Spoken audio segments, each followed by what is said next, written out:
My YouTube channel all NCERT solution. तो आज हम स्टार्ट करेंगे अपनी पिछली वीडियो के कंटिन्यूशन में डिफरेंशिएशन चैप्टर की मिसलेनियस चैप्टर एक्सरसाइज ये क्वेश्चन नंबर 20 से। अभी तक हमने क्वेश्चन नंबर 19 तक सभी क्वेश्चन कवर कर लिए हैं except continuity and differentiability question. Okay, वो हम करेंगे अपनी अगली वीडियो यानी नेक्स्ट वीडियो में कवर। अगर आप हमारी पिछली वीडियो देखना चाहते हैं तो आप सजेशन बॉक्स में जाकर वीडियो देख सकते हैं। सो शुरू करते हैं क्वेश्चन नंबर 20 से।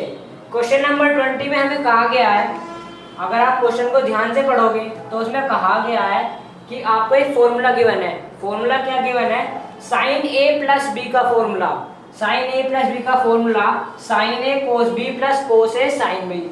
ये सब आप भी जानते होंगे, आपने भी ये पढ़ा हुआ फॉर्मूला है। बट इसके साथ उन्होंने हमसे कहा है इस फॉर्मूले की मदद से आप सम फॉर्मूला कैलकुलेट करो कोस फंक्शन के लिए। ये फॉर्मूला है साइन के लिए। अब हमें sum formula means same formula calculate करना है कोस फंक्शन के लिए। सम से मतलब यहाँ पर है कि कोस के अंदर भी a प्लस बी होना चाहिए। अगर वो यहाँ डिफरेंस लिखते तो मतलब यहाँ पर उन्हें वो कहना चाहते थे a minus B, cos a minus B calculate करो, लेकिन उन्होंने यहाँ पे लिखा है sum. So it means cos a plus B find out करना है इस फॉर्मूले की मदद से। इस फॉर्मूले में आप डिफरेंशिएशन का यूज भी कर सकते हो। डिफरेंशिएशन की मदद से आपको कोस a प्लस बी का फॉर्मूला फाइंड आउट करना है। तो कोस a प्लस बी का फॉर्मूला आप सभी को पहले से ही पता है, क्या होता है? Cos a cos b minus sine a sine B. Okay, so it means आपको ये प्रूफ करना है इसकी मदद से। अब हमें इसका डिफरेंशिएशन करना होगा। So differentiating with respect to x both sides. So sine का differentiation d by D x of sine a plus B equals to, अब RHS साइड का differentiation d by D x of sine a cos b plus d by D x of cos a sine b। Okay, so हम differentiation करेंगे x के respect में। Sine का differentiation cos a plus b। अब a plus B का differentiation भी तो होगा, a प्लस बी का डिफरेंशिएशन होगा dA by D x plus dB by D x, क्योंकि हमें अंदर वाले थीटा का डिफरेंशिएशन भी तो करना है इक्वल्स टू। अब यहाँ पर आप देख रहे हैं कि दो फंक्शन है, दो फंक्शन मल्टीप्लाई हो रहे हैं। It means we have to use product rule here. So according to product rule second function into D by D x of first function plus first function into D by D x of second function. यहाँ पर आप खुद ही समझ गए होंगे, first function है हमारा sign ए और सेकंड फंक्शन है हमारा कोस बी।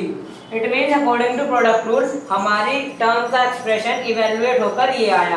प्लस उसी तरीके से अब हम कोस ए साइन बी का डिफरेंशिएशन भी करेंगे। कोस ए साइन बी भी मल्टीप्लिकेशन में ही गिवन है, कोस ए साइन बी भी इन्हीं की तरह मल्टीप्लिकेशन में गिवन है। So it means we have to use product rule here again। okay, so cos a हुआ हमारा फर्स्ट फंक्शन और sin b हुआ हमारा second function. So applying product rule second function into d बाय dx of first function plus first function into d बाय dx of second function. Okay, so हमने इस expression को भी इवैल्यूएट कर दिया है। अब हम आते हैं नेक्स्ट स्टेप पर। नेक्स्ट स्टेप में ये चीज हमारी सेम ही रहेगी क्योंकि इससे ज़्यादा सिंप्लीफाई नहीं हो सकती। इट मीन्स LHS साइड हमारी सेम ही रहेगी इक्वल्स टू। अब यहाँ पर हम जहाँ पर भी डिफरेंशिएशन है उस चीज का डिफरेंशिएशन कर देंगे। जैसे यहाँ पर कोस बी साइन ए का differentiation is cos A into d A by D x. हमने साइन का डिफरेंशिएशन किया कोस, बट हम करेंगे ए का differentiation d A by D x plus sine A cos B का डिफरेंशिएशन। कोस बी क्या होता है? Minus sine A, cos B होगा minus sine B into d B by D x. Means यहाँ पर b क्या है? थीटा, तो थीटा का डिफरेंशिएशन हो गया। प्लस उसी तरीके से हम अब इसे इवैल्यूएट करेंगे। साइन b कोस a का differentiation minus sine a into D A by D x plus cos a cos b। Sine b का differentiation cos b into D by D x of b। Okay, so एक अब ये next step में हमारी ये वाली term रहेगी same, means LHS side same.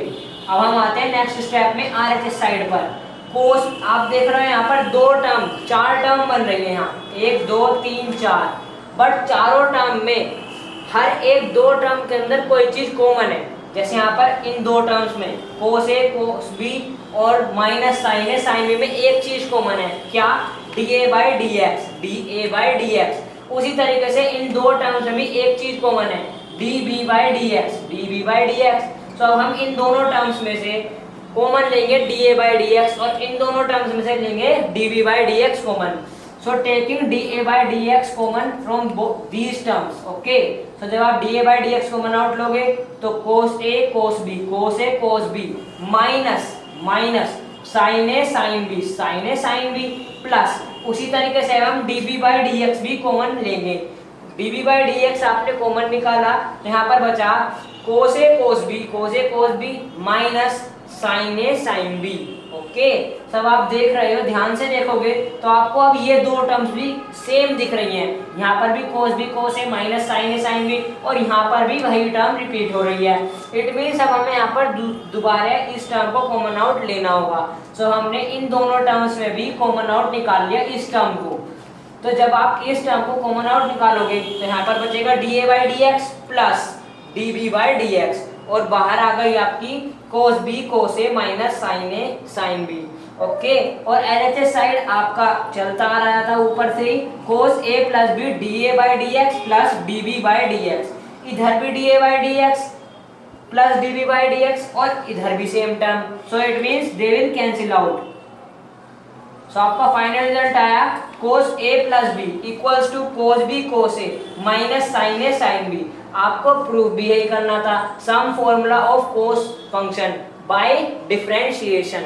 Okay, तो आप सभी जानते हो cos की फंक्शन की टर्म में अगर दो एंगल का प्लस फाइंड आउट करते हैं तो उसके इवैल्यूएशन में बीच में माइनस आता है।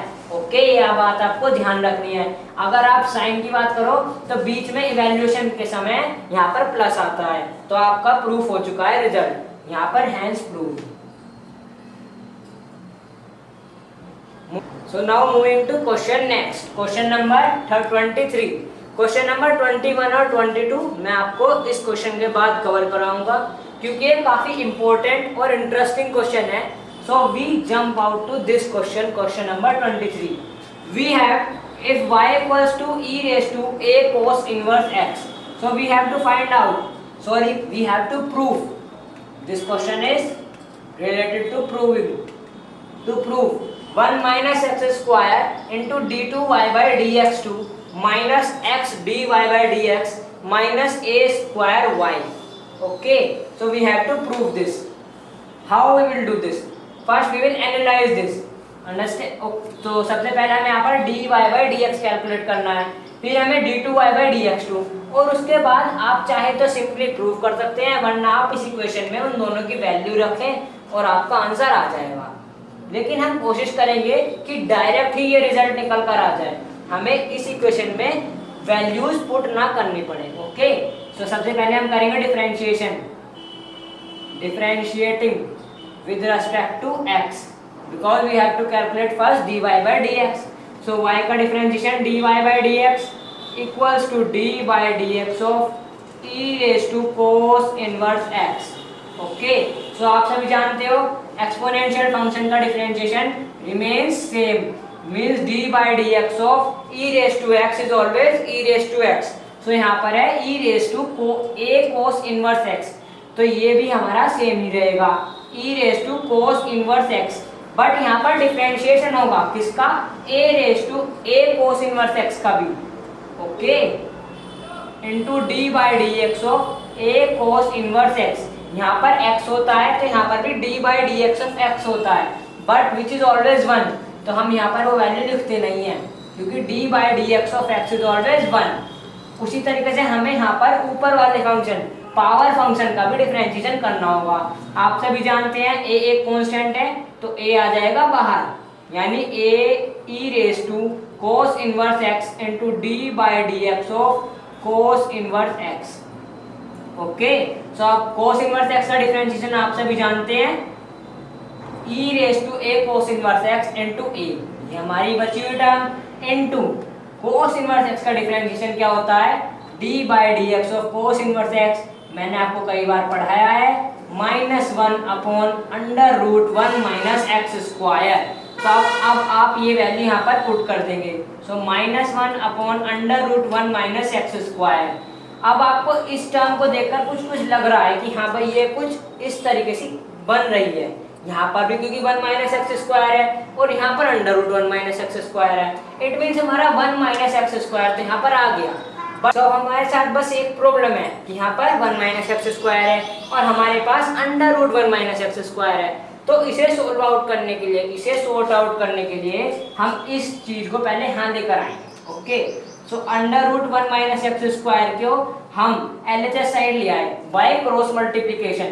√1 minus X square into dy/dx equals to a into e raise to a cos inverse x with a negative sign, क्योंकि यहाँ पर -1 था। ओके, सो अब हमें यहाँ पर कैलकुलेट करना है d2y/dx2। सो अब हमें यहाँ पर दोबारा डिफरेंशिएशन करना होगा। Means differentiating again with respect to x।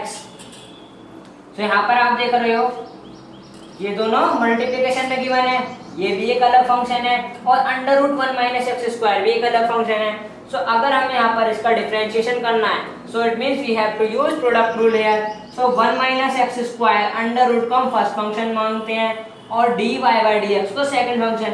So according to product rule second function into dy/dx of first function plus first function into dy/dx of second function. Second function है हमारा dy/dx। सो dy/dx का differentiation होगा d2y/dx2 equals to, अब हम करेंगे RHS side का differentiation. -a एक constant है और यहाँ पर आप अगर ध्यान से देखो तो हमें करना है यहाँ पर RHS साइड का डिफरेंशिएशन। RHS साइड में आप सभी जानते हैं -a एक कांस्टेंट है, तो कांस्टेंट हमेशा बाहर आ जाता है, into d/dx of e raise to a cos inverse x। और अगर आप ध्यान से देखो तो आपने ऊपर तो इसका डिफरेंशिएशन किया हुआ है, ये वैल्यू तो y की है, ऊपर देखिए वैल्यू y की है और आपने यहाँ पर इसका डिफरेंशिएशन किया था dy/dx जो है, तो हम इसी वैल्यू को उठाकर यहाँ पर रख देंगे। So it means d/dx of e raise to a cos inverse x की वैल्यू आई a इंटू इस सभी को मैं यहाँ मिटा देता हूँ और सेम लिख देता हूँ a into e raise to a cos inverse x into 1 upon √1 minus X square with a negative sign. So a into a square और यहाँ पर आप अब डिफरेंशिएशन करते हुए चलोगे, √1 माइनस एक्स स्क्वायर का डिफरेंशिएशन क्या होगा 1/2 √1 माइनस एक्स स्क्वायर, क्योंकि √x का डिफरेंशिएशन होता है 1/2 √x। सो √1 माइनस एक्स स्क्वायर का डिफरेंशिएशन होगा 1/√1 minus X square into d/dx of x square. So d/dx of x square क्या होगा -2x, क्योंकि ये नेगेटिव साइन के साथ है, plus √1 minus X square d2y/dx2 equals to a square. Okay, और इधर अगर आप ध्यान से देखो तो ये वैल्यू किसकी है यहाँ पर e raise to a cos inverse x y की। सो इसे इक्वेशन नंबर 1 लेट कर लेते हैं और यहाँ पर हम y लिख देते हैं a square y into -1/√x square. So minus से माइनस कैंसिल आउट हो गए, हाँ गया प्लस। ओके, तब आप देखोगे तो ये वैल्यू अगर हम इधर ले जाएं तो हमारा सारा जो मैटर है वो सॉर्ट आउट हो गया। √1 माइनस एक्स स्क्वायर जब LHS साइड जाकर मल्टीप्लाई होगा तो √1 माइनस एक्स स्क्वायर से √1 minus X square cancel out हो जाएगा और आपका रिजल्ट बचेगा। यहाँ पर आपका क्या था -x into dy/dx upon √1 minus X square, और जब उससे √1 माइनस एक्स स्क्वायर मल्टीप्लाई होगा तो दोनों टर्म्स आपस में कैंसिल आउट हो जाएंगी और d2y/dx के साथ जो टर्म थी, क्या टर्म थी √1 minus X square. So √1 minus X square into √1 minus X square से क्या हो जाएगा 1 minus X square equals to -a square y। और आप अगर ध्यान से देखो तो आपकी ये टर्म प्रूफ हो गई। कैसे, यहाँ पर 1 minus X square d2y/dx2 minus dx into dy/dx plus A square Y equals to 0 और आपको यही टर्म प्रूव करनी थी. This means hence proved. Okay, so that's all for today's video. Meeting soon in my next video. For then, thank you.